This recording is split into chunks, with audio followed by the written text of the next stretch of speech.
Hello everybody and welcome back to Applications of Differential Equations, and today we'll be using the differential equation to model a molarity problem, where basically we have a handful of tanks with different salt contents and water contents that is of course changing at a rate, at a known rate actually, because we have a diagram here which will be very handy to us later, and essentially we just want to model the change of salt with respect to time in just this first tank. If we would be doing multiple tanks, actually, we'd have to use systems of differential equations, which I will teach in a later video.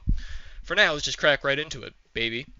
So remember that molarity is equivalent to grams over liters. This is incredibly important because we'll be basing our entire system off this, or our entire equation, rather. So what do we have to recognize first? First things first, when it comes to tank 1, let's just look at tank 1. It is a total of 70 liters of solution. So we need, by the way, this is a spoiler, our differential equation is going to be equal to something in this form, grams over liters. So total liters of tank 1, well, we have to figure that out. So it's got 70 liters of solution. Pure water is entering at 5 liters. Brine from tank 2 is entering at 5 liters a minute. And brine is exiting at 3 liters a minute. So what we have to do here is we have to find the net gain of liquid. Regardless of whether or not it has salt in it, it can be pure water or brine, we will add them all up and subtract them, to which we will find that it's gaining 7 liters for every 1 minute. So that means we could write out, for the liters of tank 1, tank 1 has 70 liters plus 7t. For every 1t, we are gaining 7 liters. Very good, very good. Something else that we recognize is that we don't actually know.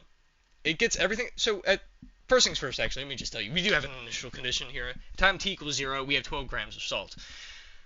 But what we don't know is how much salt is in tank 2, and within a matter of any amount of time, the concentration of salt in the first tank is completely unknown. So we recognize that, and those are our variables. So, very good. This is actually the equation. Now, I didn't mean to alarm you by just revealing it to you, but I will explain it to you. I think it is best for me to present to you the equation and then explain it to you. Okay, so why? First things first, of course, I will say one more time. We have 2 tanks here. We also have brine entering tank 1 from tank 2. So the change of salt with respect to time is a total of 5 liters of salt. 5 liters of salt from tank 2, salt sub 2, divided by 85 liters of solution, okay, subtracted by 3 times t, because it's losing 3 liters of solution for every 1 minute, which we could actually calculate here. Okay, it's gaining 3 and is losing 6. So the total liters, at least as a rate of change, is 85 minus 3t. So very good. Now, we are gaining, in tank 1 from tank 2, 5 liters a minute. So the coefficient is 5, S sub 2. And then we look again at tank 1, and it's quite simple.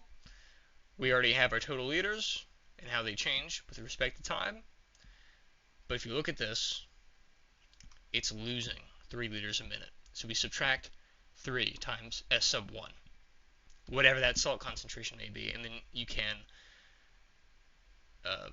solve this. Going to be kind of tricky. Actually, though, we do have this initial condition.